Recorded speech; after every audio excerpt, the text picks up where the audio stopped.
오늘 이 시간에는요, 방금 봉독해드린 사무엘하 10장 1절부터 암몬과 아람을 멸하는 내용을 통해서 계시된 말씀을 상고하려고 합니다.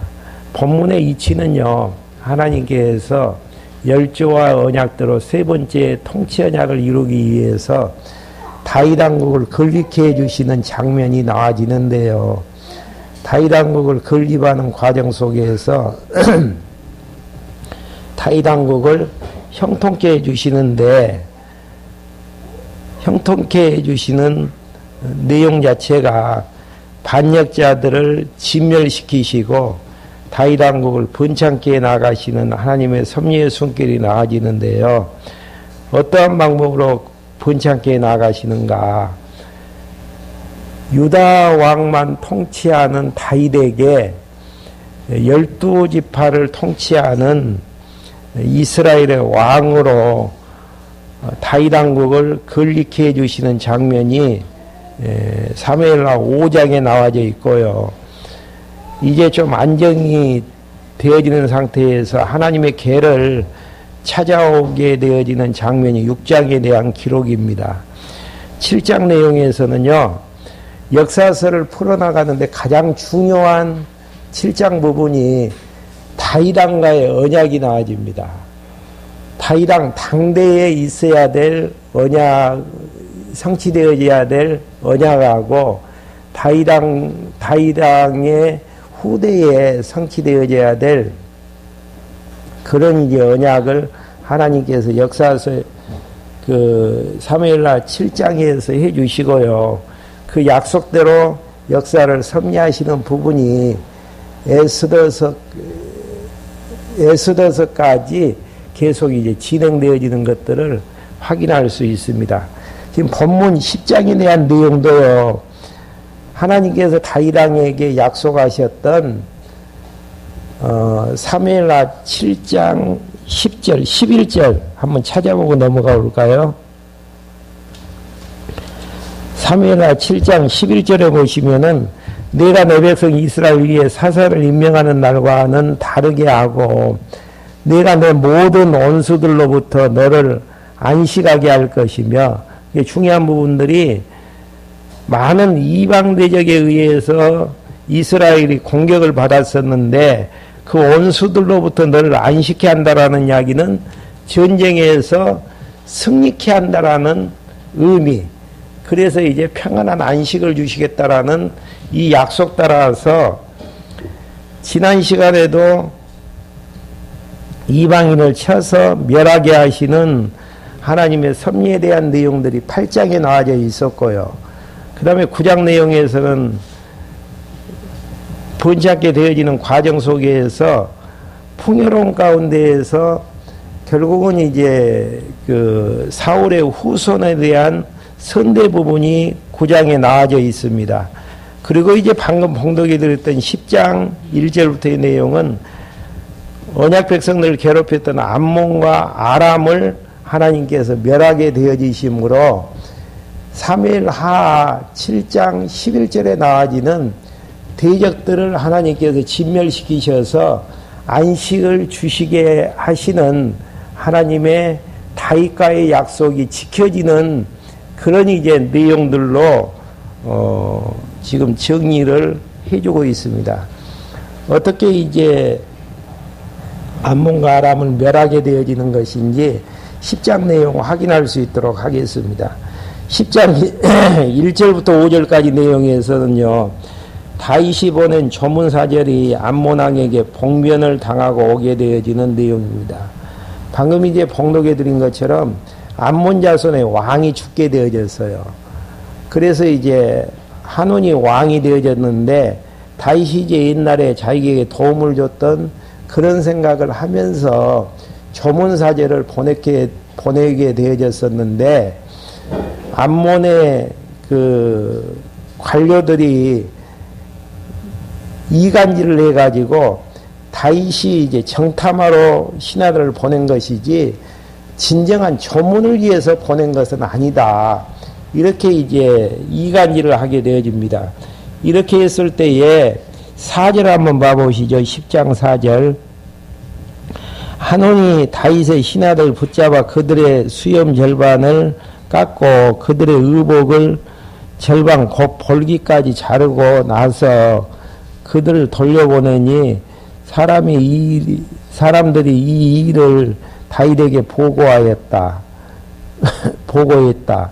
그 사람들이 매우 부끄러워하였으므로 왕이 그들을 맞으려 사람을 보내어 말하기를 너희 수염이 자랄 때까지 여리고에 머물다가 돌아오느라 하였다.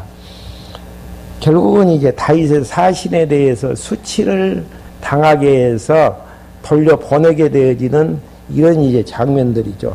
이렇게 했을 때에 6절부터 8절까지 암몬 자손과 다윗의 용사들이 서로 싸우려고 대진하게 되어집니다.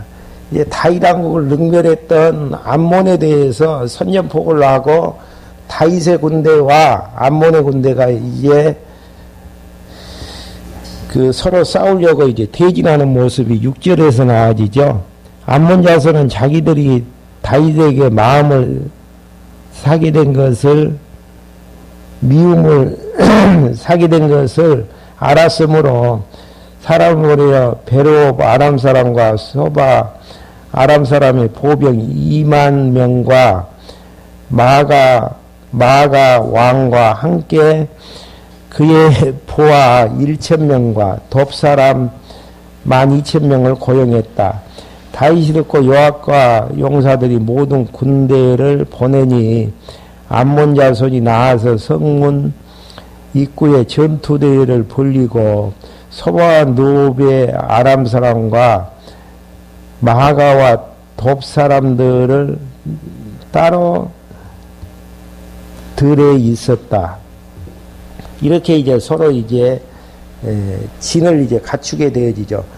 그렇게 해서 이제 9절부터 14절까지는요, 다윗의 용사들이 전진함으로 암몬 자손이 도망하게 되어지는, 이 암몬 자손하고 다윗의 군대하고 싸우면 이미 승패는 정해졌죠. 왜 이제 승패가 정해졌냐면은 하나님께서 이미 다윗 왕에게 나단 선지자를 통해서 사무엘하 7장에서 이방 족속들을 멸하게 하심으로 참 안식을 주실 것에 대해서 약속하신 바가 있기 때문에 앞의 전쟁에서도 이방 국가 전쟁에서 승리하게 하신 하나님께서 암몬과의 전쟁에서도 승리한다라는 것은 당연한 것인데 암몬이 이제 그걸 알지 못하고 결국은 다윗의 화를 돋구게 되어지는 이제 장면입니다. 9절 한번 봐보시죠. 요압은 자기에 대해 대항하는 전선이 앞뒤에 형성된 걸 보고 이스라엘의 모든 정예병 가운데서 정예병을 뽑아 아람과 마주하여 대회를 갖추게 하였으며 그 남은 군사들은 그의 아우 아비새의 손에 맡겨 암몬 자손과 마주하여 대회를 갖추게 하였고 말했다. 만일 아람 사람이 나보다 강하면 네가 나를 구원하고 만일 암몬 사람이 너보다 강하면 네가 가서 너를 구원하겠다. 강하여라. 우리 백성과 우리 하나님의 성읍을 위하여 강하게 싸우자. 여호와께서 보시기에 선한 일을 행하실 것이다. 선하신 일을 행하실 것이라는 이야기는 하나님께서 다윗에게 약속하셨던 그 약속의 근거에 의해서 하나님께서 좋으신 방향대로 전쟁에서 승리하게 하실 거기 때문에 강하게 이제 싸우자라는, 근데 강하게 싸우는 것도 하나님께서 지혜를 주셔서 하나님의 뜻을 아는 데에서 이제 이런 부분들이 이제 가능한 부분들이죠. 13절 요압과 그와 함께한 백성이 아람과 싸우려 나아가니 그들이 그 앞에서 도망하였고 암몬 자손은 아람 사람들이 도망하는 것을 보고 그들도 아비새 앞에서 도망하여 성읍으로 들어갔으므로 요압은 암몬 자손을 떠나 예루살렘으로 돌아왔다. 그러면서 이제 5절부터 19절까지는 아람이 망하게 되므로 많은 왕들이 다윗을 섬기게 되어지다. 역사의 결론은 나와져 있어요. 어떻게 할 수 있나? 하나님께서 작정하신 대로 작정의 근거에 의해서 언약하신 대로 예언하셨기 때문에 이스라엘 왕국은 뒤에는 이제 약해져서 대적에게 무너질지는 모르겠지만은 다윗왕 시절, 그 다음에 메시아가 오기까지는 강할 수밖에 없는 그런 이제 약속을 이제 받게 되어졌죠. 그러니까 강하다는 이야기는 무너질 것처럼 보이면서도 아주 무너지지 아니하는 그런 이제 왕국으로, 견고한 왕국으로 하나님께서 세워주시는 그런 이제 약속을 해주죠. 한번 진짜인가 한번 확인 한번 하고 넘어가죠. 7장 16절 한번 보시면은요, 내 집과 내 왕국이 내 앞에서 영원히 보존되어지고 내 보좌가 영원히 견고할 것이다. 이 내용이요, 다음 시간에 배울 이사야서 내용에서도 유다 왕국이 회복이 되어지고 여호와의 통치를 받으면서 대적들이 무너져 내리고 유다 왕국이 계속 지속되어지는 근거가 될 수도 있는 부분들이고요. 또 이제 암몬과 아람을 멸하게 되어져서 이방 족속들이 다윗 왕국을 섬기게 되어지는 근거가 되어집니다. 그러니까 영원히 보존되어지고, 영원히 보존된다라는 이야기는 메시아에 의해서 결국은 이제 교회로 이제 승화되어질 나라를 이야기하게 되어지죠. 보좌가 영원히 견고하게 될 것이다. 이 말씀의 이제 근거에 의해서 15절부터 19절 내용들이 다윗을 섬기게 되어지는 부분들입니다. 15절 한번 봐보시죠. 아람 사람들은 자기들이 이스라엘 앞에서 피한 것을 보고 다 함께 모였다. 하다레셀이 사람 머리에 강 건너편에 있는 아람 사람들을 나오게 하니 그들이 헬람으로 왔는데 하다레셀의 군사령관 소박이 그들의 선두에 섰다. 이 소식이 다윗에게 전해지자 그는 온 이스라엘 모아 요단을 건너 헬람으로 갔으며 아람 사람들이 다윗과 마주하여 대열을 갖추고 그와 싸웠다. 아람 사람이 이스라엘 앞에 도망하니 다윗이 아람 사람 중에서 병거 700대의 병사와 기마병 4만 명을 죽이고 또 그들의 군사령관 소박을 치니 그가 거기서 죽었다. 하다레셀에게 속한 모든 왕들은 자기들이 이스라엘 앞에서 피한 것을 보고 이스라엘과 하친하고 그들을 섬기게 되었다. 여기서 중요한 것은 피한 것을 보고 이스라엘과 하친하고 그들을 섬기게 되어졌다라는 것. 나단 선지자를 통해서 말씀하셨던 내용과 이제 같은 내용이죠. 그 후에 아람 사람들이 이스라엘을 두려워하여 암몬 자손들을 더 이상 돕지 않았다. 그래서 이제 이방 족속들을 평정하게 되어지는 하나님의 섭리의 숨결, 이러한 모든 것들이 다윗과의 언약의 근거에서 되어지는 부분들이고요. 다윗 왕국이 건립되어지는 거하고 우리하고 무슨 연관관계가 있죠?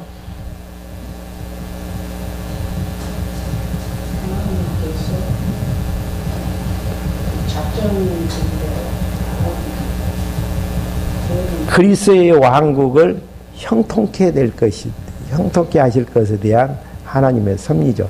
그리스도 왕국이 뭡니까? 지상에 있는 교회죠. 교회는 무너진 것처럼 보여지지만은 절대 무너지지 아니하는, 우리가 이제 이 내용을 다윗 왕국이 건립되어지는 거하고 우리하고 어떤 관계가 있는가, 이러한 이제 질문을 던지면서 분명한 연관관계가 있습니다. 다윗에게 약속하셨던 영원한 왕국으로 경고케 해주시겠다라는 그 약속의 근거에 의해서 결국 그리스도의 왕국이 가면 갈수록 무너진 것처럼 보여지지만 마지막 최후 승리를 거두어서 이 땅에 존립하게 되어지는 이런 이제 하나님의 섭리의 숨결, 그 안에 교회 안에 우리가 제목이라는 점에서 우리도 이제 보호받을 수 있다라는 그런 이제 자부심을 가지고 이 세상을 살 수 있는 부분들이죠. 이렇게 해서요, 다일왕국에 대한 이제 형통 부분에서 다일왕국에 대한 번창 부분이 끝나졌고요. 주보 교환 한번 봐보실랍니까? 지금 주보 교환에 보시면은 다일왕국이 창건되어지는 게 룻기서에서 사무엘 하에 대한 내용이죠. 그러면은 이제 1절 내용에서 다일왕국이 어떻게 창건되어지는가? 룻기서에서 다일왕의 출생 부분이 이제 룻기서에 나와지고요. 두 번째가 사무엘상 1장부터 15장까지 내용이 다일왕국에 대한 준비 과정들, 마지막 사사가 오고 하나님께서 세우지 아니하는 사울왕이 이제 등장을 하게 되어지는 이런 아닌 것을 통해서 참 진리를 증거해 나가는 이런 이제 준비 과정들. 그 다음에 이제 건립이, 다일왕국이 건립이 되어지는 것인데, 건립되어지는 장면이 사무엘상 16장부터 사무엘하 10장까지 내용인데요. 건립은 두 가지의 내용 가운데에서 이제 정리가 되어지죠. 다일왕을 실현시키셔서 왕으로 세워졌을 때에 하나님의 말씀에 의해서 통치하게끔, 다일왕이 실현받는 거하고 우리하고 무슨 또 연관관계가 있습니까? 우리에게 적용하는 것보다는 그리스도가 실현을 당할 것에 대한 그런 이제 내용들, 그리고 이제 우리에게 굳이 적용을 한다면은 그 안에서 남은 고난을 우리가 이제 당하게 되어지는 이제 이런 내용이고요. 그 다음에 이제 다일왕국의 형통이라는 게 뭡니까? 하나님의 정하신 뜻대로 되어지는 것들이 형통이 되어지는데요. 이제 형통 부분을 이야기할 때에 형통하기 위해서는 반역자들이 진멸이 되어져야 돼요. 걸림돌이 있어서는 형통이 되어지지 않는단 말입니다. 그래서 반역자를 진멸하는 내용이 사무엘상 31장부터 사무엘하 4장까지 나와져 있고요. 그 다음에 다일왕국이 번창게 되어지는, 계속 여호수아와 사사시대 때에 다 뺏지 못했던 이제 그 왕국이 하나님께서 아브라함에게 약속하셨던 그 범위까지 확장되어지고 번창게 되어지는 이런 이제 내용들로 이제 정리되어진 다음에 항상 이제 중요한 부분이 11장부터 24장까지 다일왕국을 보호하시는, 왜 보호가 되어지죠? 사무엘하 7장 내용에 근거해서 보호해 주시는데, 언약 때문에 보호해 주시는 것이지 인간의 선한 행위 때문에 보호하는 것은 아니다라는 사실들을 알게 하시려는, 그러니까 인간의 행위 때문에 보호가 되어진다라는 이야기는, 하나님은 어떤 하나님이시죠? 인간구의 하나님으로 치부될 수밖에 없잖아요. 근데 하나님은 약속대로 이루신 여호와이시기 때문에 다일왕이 범죄하고 다일왕가가 타락을 한다고 할지라도 다일왕과의 약속의 근거에서 하나님께서는 다일왕국을 보호하시는 내용, 왜 보호하시죠? 하나님이 여호와이심을 계시하기 위해서. 왜 계시하시죠? 무엇을 계시하시죠? 여호와 하나님은 살아계시고 5대 속성을 가지셨다라는 내용들. 그러면 왜 하나님을 여호와로 계시하십니까? 목적은 하나님의 여호와 되심을 알게 해서 경외케 하시려는데 목적을 가지고 있습니다. 그러니까 성경신학을 공부를 열심히 잘 하셨다라고 하는 행위의 증표는 여호와 하나님을 잘 경외하면서 살아나가는 모습들이죠. 이런 모습이 없다면은 아직 미진한 부분이 많다라는 이야기고요. 아니면은 아직 잘못 배우셨다라는 부분이 있을 수도 있는 내용들이고요. 그래서 여러분들이 이제 성경 개론해 보시면은 강론에서 창세기를 기록한 목적을 뭘로 설정을 하죠? 기록 목적? 하나님이 여호와이심을 알게 해서 깨닫고 경외케 하시려는데 목적이 있다. 그게 요한계시록까지 다 마찬가지. 목적은 한 개예요. 그러니까 어떤 분이 공부를 열심히 하셨나? 하나님이 여호와이심을 항상 인정을 하고 하나님을 여호와로 경외하면서 살아나가는 모습들이 드러나지는 내용들, 이런 부분들이 결국은 성경을 정리를 잘하신 분이라고 이야기할 수가 있는 것이죠. 그러면 이제 다시 본문 내용으로 와서요. 다윗 왕국을 하나님께서 보호하시는 장면이 이제부터는 이제 사무엘하 11장부터 24장까지 나아지는데요. 보호하시는데 보호의 배경은 어떤 배경인가? 왕가의 타락과 비극 상황이 11장부터 19장 8절까지 나아지는데요.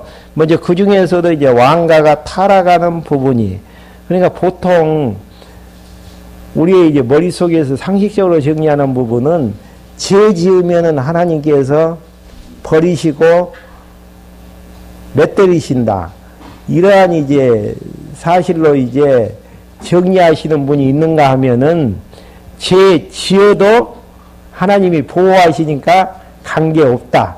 어느 쪽일 것 같아요, 권사님?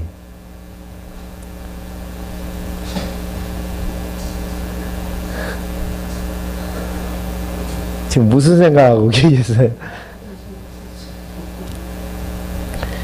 하나님께서는 죄 지으면은 진노하셔서 버리신다. 한쪽에서는 그렇게 생각을 하고, 한쪽에서는 하나님께서 다 하시는 일들이기 때문에 죄 지어도 관계없다.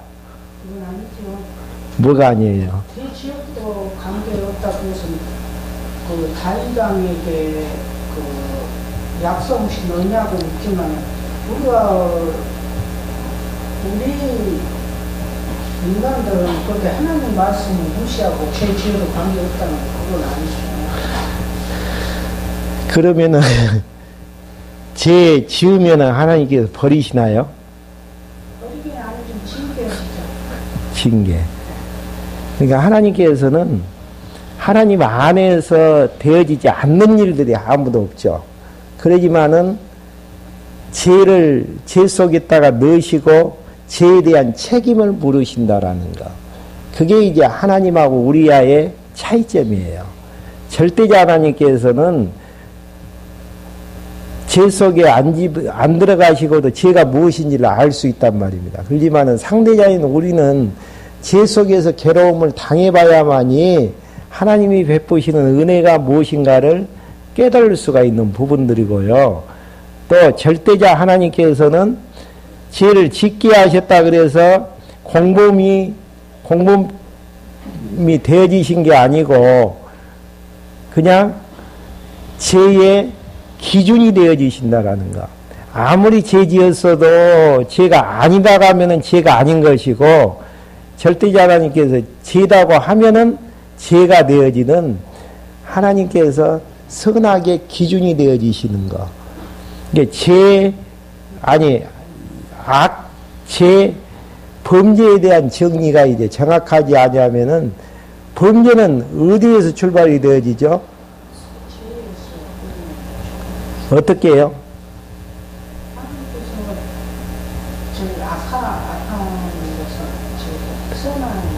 하나님이 싫어하시는 것이 마음속에서 형성되어졌는데 형성되어지는 그게 내면에 존재하는 그게 행동으로 드러나지는 그게 범죄고 마음속에 내면에 싫어하시는 것이 존재하고 있는 것이 죄고 그 죄가 죄 되려면은 하나님이 싫어하시는 악이 있어야 되는 부분들이고 악은 누가 설정을 하는 겁니까? 하나님께서. 하나님이 좋아하시는 것은 선이고 하나님이 싫어하시는 것은 악인데 결국은 악과 죄와 범죄에 대한 정리가 되어지지 않는 상황에서는 두리뭉실 죄 지어도 하나님 앞에서는 짓게 하셨기 때문에 괜찮하다. 아니면은 죄 지으면은 하나님께서 벌 내리시는 하나님이시다. 이렇게 단순한 정의보다는 하나님께서 보호를 이야기하기 위해서 무엇 때문에 보호하시죠? 여호와의 다윗과의 언약을 근거로 해가지고 그 약속을 지키시는 여호와이심을 알게 하시려고 죄 속에다가 던져버리시고 죄 속에서 보호해 나가시는 하나님의 큰 틀에서 그러면 죄를 지어도 관계없는가? 그건 아니에요. 엄밀히 이야기하면은 하나님께서 죄 속에다 집어넣으면 죄 속에서 살 수밖에 없는 것이고 하나님께서 시험에 들지 않게 하시면은 죄를 짓지 않는 것인데 하나님께서는 우리의 이제 신학 자체는 죄에 대한 필요성을 역설하고 있는데 그러면은 죄가 필요하기 때문에 죄 지어도 관계없는가? 그건 아니다라는 이야기예요. 거기에 아픔이 있고 고통이 있고 책임 추궁이 존재하게 되어진다라는 거.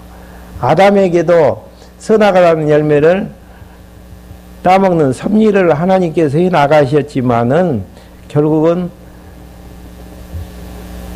징계가 따르게 되어지고 심판이 따르게 되어지는 이런 섭리. 그러지만 이제 마지막에서는 하나님의 이제 보호하심이. 여러분들이 이제 창세기 구조에서도 그 아담의 범죄, 그 다음에 심판, 보호 이런 공식들이 계속 이제 진행되어지는 것들을 확인할 수 있습니다. 그러니까 여기에서도 다윗 왕국을 이제 보호하시는 너무 이제 좀 넓게 깊게 들어가졌는데요. 다윗 왕국을 하나님께서 보호하시는 이유는 다윗 왕가의 언약의 근거에서 있는 것이고 또 창세기 49장 내용에서 유다와 언약했던 내용이 무엇이죠? 창세기 49장 10절에 보면은 통치자가 유다에서 나온다라는 거. 그게 이 약속이 어디에서 성취가 되어지죠? 모형적으로는 다윗 왕국의 왕조가 유다 왕조로 이어진다라는 모형적인 성취고요. 실제적인 성취는 어디입니까? 유다 지파에서 예수 그리스도가 만왕의 왕으로 오시게 되어지는. 그리고 이제 다스리게 해주시겠다라는 창세기 이제 17장 6절에 근거해서 다윗 왕국을 보호해 나가시는 하나님의 섭리입니다. 그러니까 다윗 왕국을 보호하시는 하나님의 섭리의 근거는 사무엘상 7장 16절, 창세기 49장 10절, 또 창세기 17장 6절. 이 17장 6절의 내용은 큰 민족을 이루어서 다스리게 해주시겠다는 약속의 근거에서 보호하시는 것이고요. 그 다음에 창세기 49장 10절 내용에서는 유다 지파에서 통치자가 메시아가 오신다라는 약속 때문에 메시아가 오시기까지 보호해 주시는 내용이고요. 그 다음에 이제 창세기 17장 6절에서는 큰 민족을 이루어서 다스리게 해주시겠다라는 약속, 그 다음에 유다지파에서 왕이 나와지는 창세기 49장 10절, 그 다음에 사무엘상 7장 16절에 보면 다윗 왕가가 영원히 경고케 해주시겠다라는 그 약속의 근거에 의해서 다윗 왕국을 보호해 주신다라는 거. 그러니까 쉽게 이야기하면은 죄를 지어야 된다, 안 지어야 된다, 이런 아주 이제 단편적인, 부분적이고 단편적인 이야기 가지고 지금 11장부터 24장까지 내용을 논의해서는 아니 된다라는 이야기입니다. 지금 그 이야기 하기 위해서 좀 장시간 이야기를 한 거예요. 왜 보호해야 되는가? 그렇게 이제 왜 그냥 번창기에서 형통한 걸로, 건립한 걸로 끝나버리지, 왜 보호를 해줘야 되는가? 이러한 이제 답변을 가지고 이야기를 하게 될 때에 죄를 지어야 된다, 안 지어야 된다라는 아주 파편적이고 부분적인 내용 가운데에서 이야기가 되어져서는 아니 되어지고요. 결국은 언약의 근거에서 창세기 17장 6절, 창세기 49장 10절, 사무엘상 7장 16절의 근거에서 다윗왕국은 죄 가운데에서도 보호될 수밖에 없다라는 불변의 진리임을 우리가 이제 정리를 하게 되어졌을 때에 죄를 지어야 된다, 안 지어야 된다라는 부분적인 부분에서 벗어날 수 있다라는 이야기입니다. 그러면 이제 보호를 해 주시는 데 있어서 가장 최악의 상태가 어떤 상태죠? 타락과 범죄를 했는데도 보호하시느냐, 보호하지 않느냐, 이런 문제죠. 보통 이제 생각에서는 죄를 지으면은 하나님께서 보호하지 아니하시고 죄를 안 지으면은 보호해 주신다라는 이런 상식적인 선을 깨버리는 게 절대 진리의 성경의 말씀이다라는 사실들을 오늘부터 지금부터 전개되어지는 내용들을 통해서 확인할 수 있는 내용들입니다. 먼저 이제 왕가가 타락하게 되어지는 것인데, 먼저 이제 11장 내용에서 다윗의 범죄하는 내용이 11장에 보면은 나와지고 있습니다. 11장 이제 1절부터 내용은 다윗이 보낸 요압과 군대들이 암몬 자손을 쳐서 멸하게 되어지는 내용들이죠. 해가 바뀌어 왕들이 출전할 때가 되어 다윗이 요압과 그의 부하들과 온 이스라엘을 보내니 그들이 암몬 자손을 멸하고 납발을 포위하였으나 다윗은 예루살렘에 머물러 있었다. 여기에서 이제 왕이라는 내용이요. 히브리에서는 왕이라는 이야기도 있지만은 특사 사자들. 다윗 왕국의 왕은 다윗밖에 없잖아요. 근데 이제 번역이 잘못되어진 게 왕보다는 특사나 그 사자들로, 다윗이 보낸 특사나 사자들로 이제 이야기하면 되어지는 것이고, 납바라는 지역은 암몬족 속의 이제 수도이죠. 2절부터 이제 5절까지는 다윗이 우리아의 아내 밧세바를 데려오도록 해서 통관하는 내용입니다. 저녁이 되었을 때에 다윗이 자기 침대에 일어나 왕궁의 지붕 위를 거닐다가 한 여자가 목욕하는 것을 지붕 위에서 보았는데 그 여자가 용모가 매우 아름다웠다. 다윗이 사람을 보내 그 여자에 관하여 알아보게 하니 그가 말하기를 그 여자는 엘리암의 딸로서 햇사람 우리아의 아내 밧세바가 아닙니까? 라고 했다. 다윗이 전령을 보내 그 여자를 데려오게 하니 그 여자가 다윗에게 왔는데 마침 그 여자가 부정함으로부터 정결케 된 때였으므로 다윗이 그 여자와 동침하였고 그 여자는 자기 집으로 돌아갔다.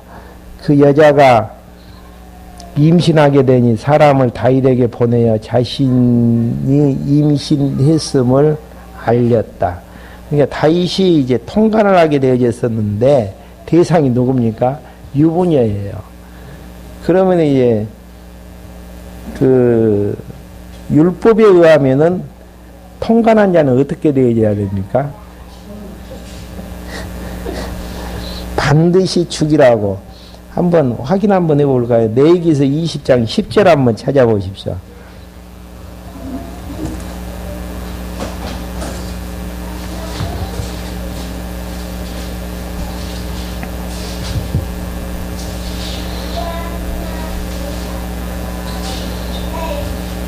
어떤 사람이 나무 안에 자기 아내가 가능하면 그 가능한 남자와 가능한 여자를 반드시 죽여야 돼.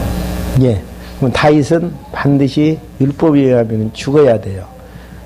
그래서 이제 죽지 않게 해서 이제 숨기기 위해서 어떻게 하냐면은 다시 이제 그 남편을 불러다가 살인죄를 범하게 되어지는 이런 이제 부분들. 그러니까 성경은 윤리적이고 도덕적인 관점에서 의미 부여를 하지 못하고 도덕적인 관점에서 보게 되어지면은 살인죄, 간음죄는 해야 된다, 안 해야 된다 이런 이제 부분으로 이제 들어가서 이제 정의할 수밖에 없는 부분들인데 그런 도덕적인 윤리적인 관점에서 봐나가는 게 아니고요. 계시적인 양태에서 봐나간다면은 제가 이제 11장 내용을 시작하기 전에 다윗 왕국을 보호하는 부분에서 창세기 17장이라든지 창세기 49장이라든지 사무엘 하 7장 내용을 근거로 해가지고 보호에 대한 내용을 풀지 아니하면은 하나님의 말씀이 되어질 수가 없다라고 이야기한 바가 있습니다. 그 이유는 계시로 이 내용을 봐야 돼. 왜 참 입에 담지 못하는 간음죄와 살인죄를 지었던 사건들을 기록을 해야 되는가. 좋은 내용들만 기록하면 좋은데 근데 이제 이러한 내용들이 마태복음 1장 1절에 보면은 아브라함과 다윗의 자손 예수 그리스도의 세계라. 아브라함과 다윗의 자손으로 와진단 말입니다.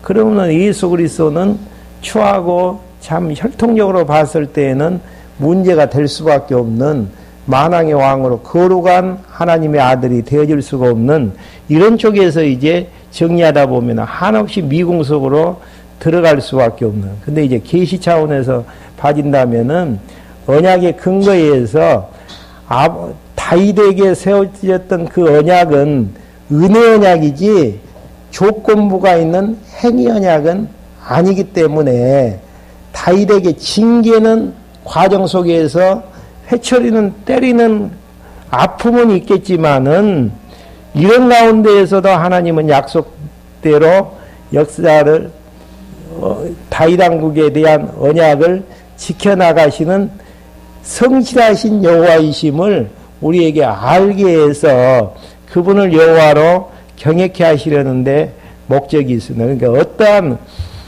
그래서 이제 여러분들이 이제 저도 이제 성경을 연구하다 보면은 여러 이제 주석들을 볼 때가 있고 또 집에도 이제 두세 권의 주석들이 있거든요. 봐보면은 다 윤리적이고 도덕적인 관점이에요. 그리고 그 내용을 해석하는 관점이 그렇게 될 수밖에 없는 것은 내용 분석에 초점을 맞추고 있단 말입니다. 근데 우리의 성경 개론의 제일 서두에 시작되어지는 타이틀이 뭡니까? 의미 분석에 의한 성경 개론. 의미가 뭐예요? 그 말이나 그 사건이 이야기하려고 하는 깊은 뜻이 무엇인가를 밝히려고 하는 게 의미 분석이라는 이야기입니다. 그러니까 의미 분석으로 이 내용을 봐나가지 않으면 의미 분석도 창세부터 계시록까지 통째로 판에서 놓고 이 내용을 정리하지 않으면은 다윗처럼 나쁜 놈이 없다. 만약에 현대인 가운데서 다윗처럼 이런 일을 했다는 소식이 매스컴에 전파됐다고 하면 어떻게 되겠습니까?